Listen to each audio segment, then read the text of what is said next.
Assalamualaikum warahmatullahi wabarakatuh. Alhamdulillahirrabbilalamin. Assalatu wassalamu ala asyrafil anbiya'i wal mursalin wa ala alihi wa sahbihi ajma'in amma ba'du. Puji dan syukur kita panjatkan kehadirat Allah SWT yang telah memberikan kita kesehatan pada masa pandemi saat ini. Salawat dan salam kita sanjung sajikan ke pangkuan Nabi besar Nabi Muhammad SAW yang telah membawa kita dari alam kebodohan ke alam yang berilmu pengetahuan seperti sekarang ini.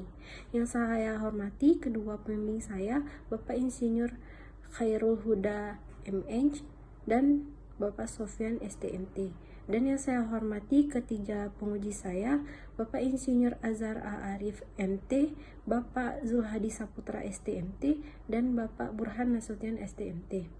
Kemudian saya lanjutkan dengan penjelasan dari pertanyaan-pertanyaan yang sudah diajukan oleh ketiga penguji saya, baik arsitektural, struktural maupun utilitas. Berikut adalah penjelasannya.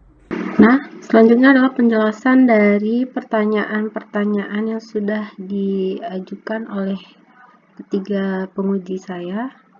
Yang pertama dari Pak Insinyur Azhar Arif MT sebagai penguji 1 arsitektural. Nah, apa alasan tidak menggunakan basement pada bangunan? Parkir mapa ada di dalam dan di luar bangunan. Indonesia memiliki curah hujan yang tinggi sehingga mampu menyebabkan banjir ketika musim hujan. Penggunaan basement pada bangunan memiliki resiko tergenangnya air di basement karena sifat air yang menempati area yang lebih rendah. Sehingga atas pertimbangan tersebutlah basement ditiadakan dan diganti dengan ground floor. Untuk parkir dan ground floor, itu dikhususkan untuk penyewa dan pengelola yang memiliki jam kerja atau menetap di bangunan selama lebih kurang 8 jam per hari. Sedangkan parkir di luar untuk pengunjung yang memiliki hanya menetap di bangunan selama lebih kurang 1 hingga 5 jam per hari. Namun parkiran luar tetap dilengkapi dengan vegetasi peneduh agar kendaraan tidak terpapar matahari langsung seperti contoh pada gambar di bawah ini. Nah, pertanyaan selanjutnya. Berdasarkan RT RW, saat itu bisa dilakukan pembangunan lebih dari 5 lantai. Mohon dipertimbangkannya lagi. Untuk desainnya sekarang sudah 6 lantai, ground floor, lantai 1, lantai 2, lantai 3, lantai 4, dan lantai 5. Berdasarkan peraturan pemerintah daerah setempat. Nah, ini adalah sirkulasi ruangnya. Selanjutnya adalah konsep berdasarkan pusaran angin. Apa ada kaitannya dengan temanya? Kaitan ide bentuk dengan tema yaitu Green Architecture, tema yang memanfaatkan alam dan melindungi lingkungan, sehingga mengambil elemen alam itu untuk jadikan ide konsep. Ide bentuk alam itu yaitu elemen angin dari pusaran angin sebagai berikut yang nantinya menjadi dari desain ide bentuk saya.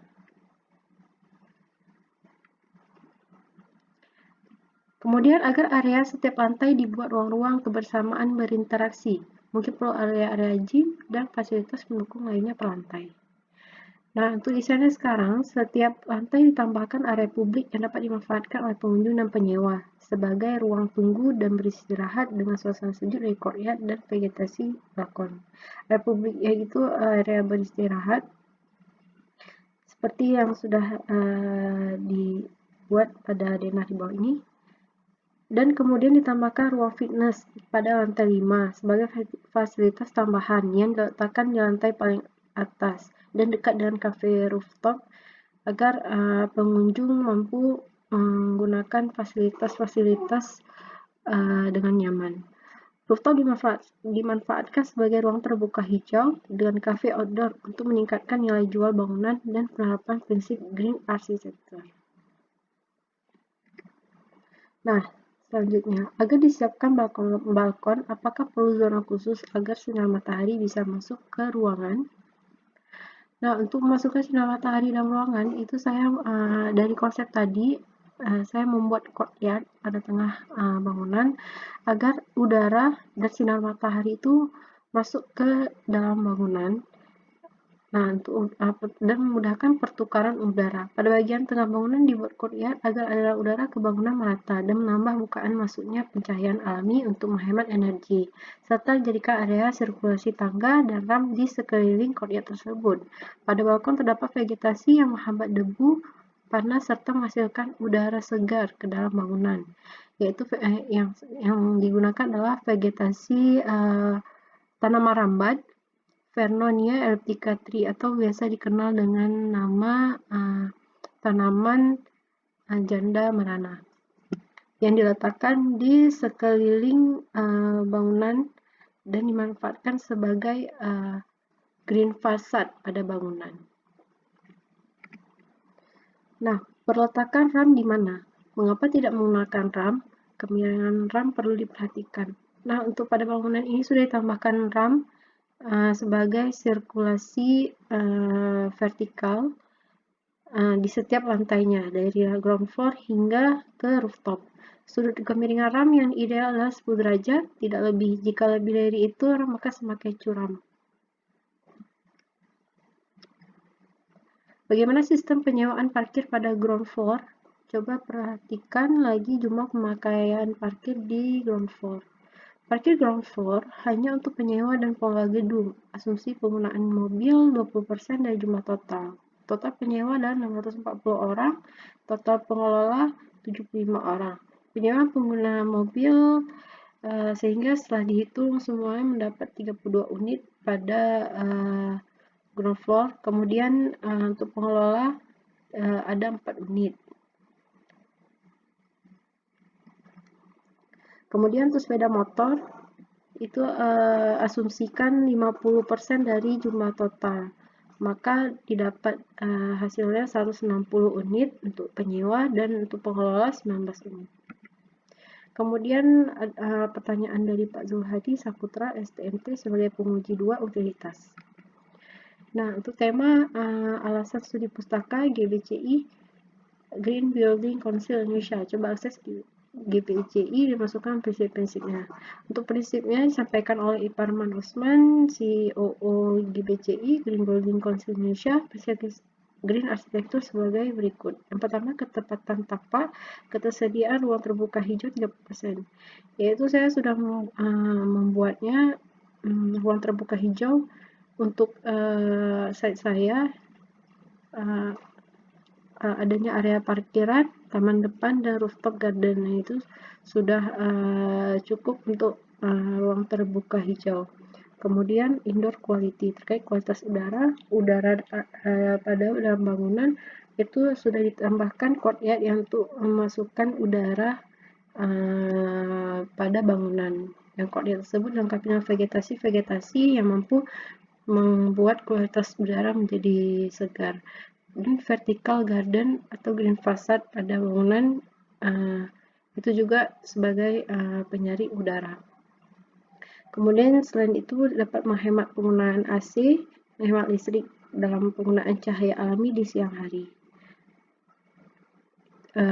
Sebagai efisiensi energi. Dan keempat, efisiensi air itu memanfaatkan kembali air hujan untuk kebutuhan air bersih. Kemudian penggunaan septic tank biotank untuk mencegah pencemaran air limbah. Kemudian adalah manajemen building, di mana pada bangunan ini banyak fasilitas penunjang yang akan menarik pengunjung untuk datang, seperti cafe privat di indoor maupun cafe rooftop outdoor yang view-nya itu sangat bagus baik di siang hari maupun pada malam hari. Kemudian adanya fasilitas fitness dan ruang serbaguna yang dapat disewakan. Kemudian ada siklus material, penggunaan material alami yang mampu membuat bangunan menjadi lebih terlihat alami, seperti penggunaan secondary skin bambu yang ramah lingkungan. Bagaimana konsep peresapan air pada bangunan kamu? Perlu didetailkan dalam perancangan. Untuk konsep peresapan air, yang pertama itu ada air air kotor yang digunakan kembali, yaitu berasal dari bekas siraman tanaman, air hujan, dari lavatory, serta dari dapur. Yang air itu akan dialirkan ke shaft, kemudian dari shaft dialirkan ke alat filter air, di mana alat itu akan menyaring air sehingga air dapat menjadi bersih kembali. Yang alat tersebut menyaring air hingga bersih, dan kemudian akan dimasukkan ke tandon bawah. Tandon bawah selanjutnya dari tandon bawah akan dipompa dan dinaikkan ke shaft. Dari shaft tersebut akan dialirkan ke lavatory, dapur, dan juga ke tandon atas. Nah, untuk yang tandon atas ini itu akan dimanfaatkan untuk vegetasi, pengairan vegetasi pada balkon, dan vegetasi-vegetasi yang ada pada courtyard, serta untuk kebutuhan air pada sprinkler hidran.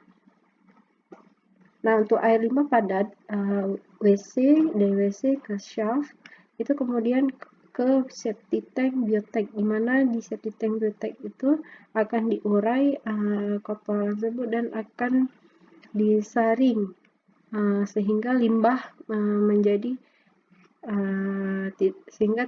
airnya menjadi jernih kembali. Kemudian untuk air yang sudah disaring tadi, air yang sudah difilter akan dikeluarkan, air akan dikeluarkan ke ruang terbuka hijau. Nah, untuk asumsi kebutuhan air bersih, kapasitas air berdasarkan dari sumber yang saya dapatkan dari Reno Jorwardi, kebutuhan air itu untuk kantor 57 hingga 125 liter per hari. Saya ambil 125 liter per hari untuk bangunan yang sudah lebih dari 2 lantai seperti bangunan kantor saya.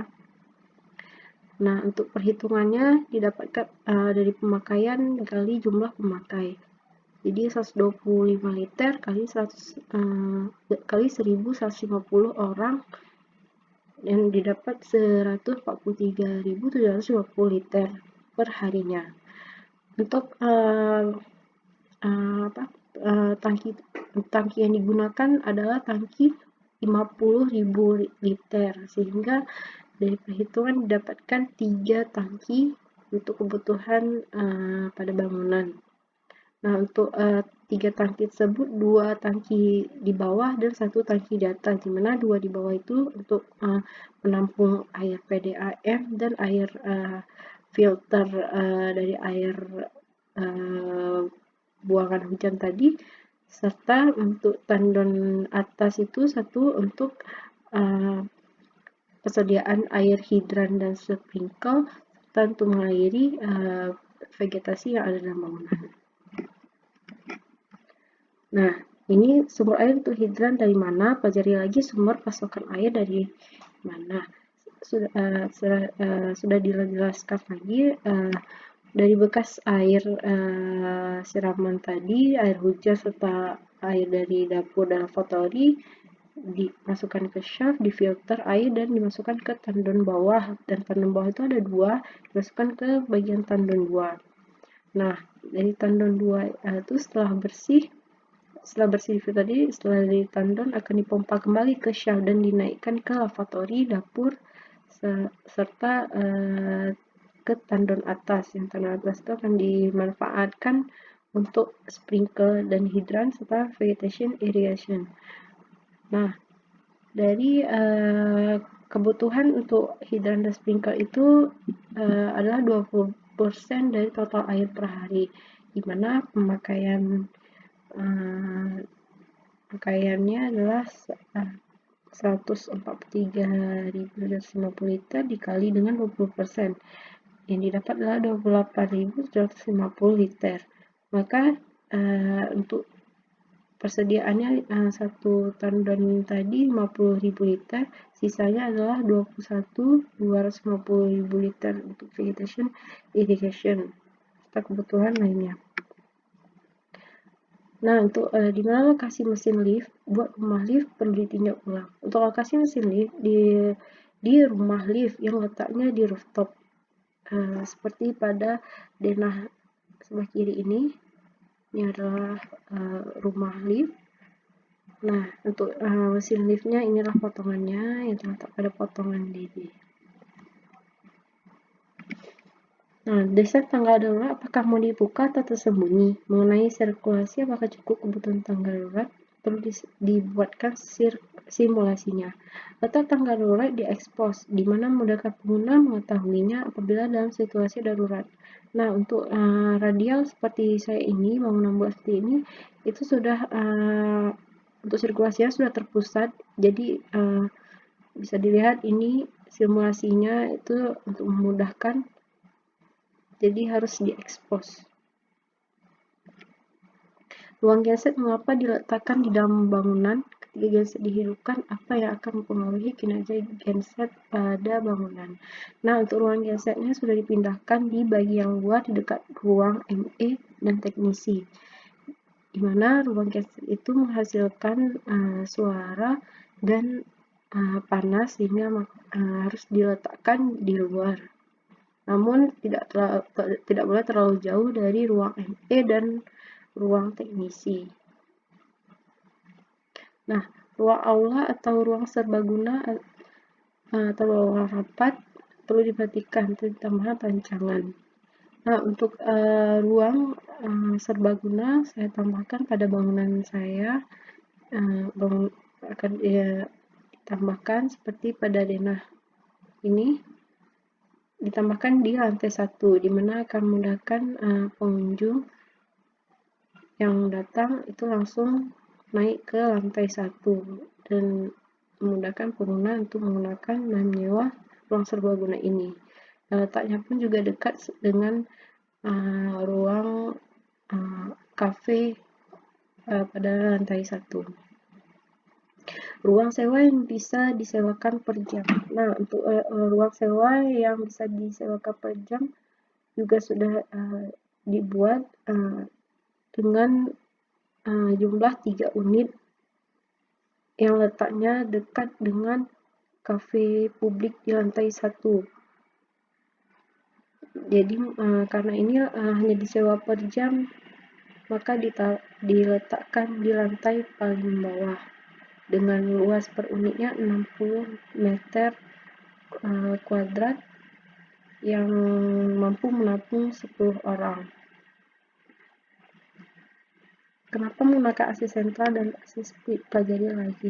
Untuk sistem yang diterapkan pada bangunan ini yaitu AC split dapat digunakan di unit rental office agar dapat disesuaikan dengan kebutuhan masing-masing penyewa dan demi menghemat energi. AC sentral sudah ditiadakan dan hanya dipakai AC split saja. Dan pada penggunaan exhaust fan dapat digunakan pada zona servis dan pada dapur restoran kafe yang membutuhkan pertukaran udara. Kemudian penjelasan dari pertanyaan Pak Burhan Nasution STMT sebagai penguji 3 struktural.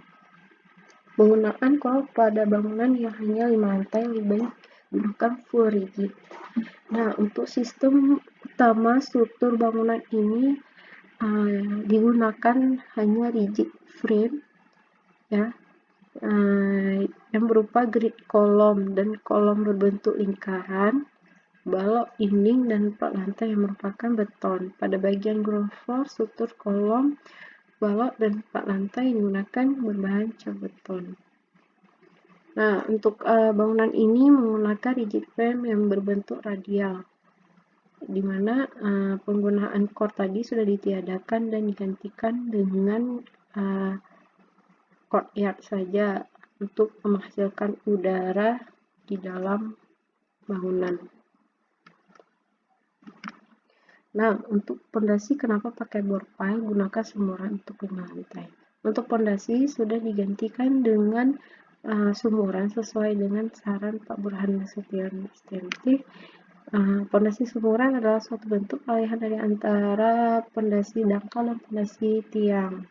Nah, untuk pondasinya itu sudah diterapkan sumuran pada rancangan ini. Berikut ada denah pondasinya dan detail pondasinya.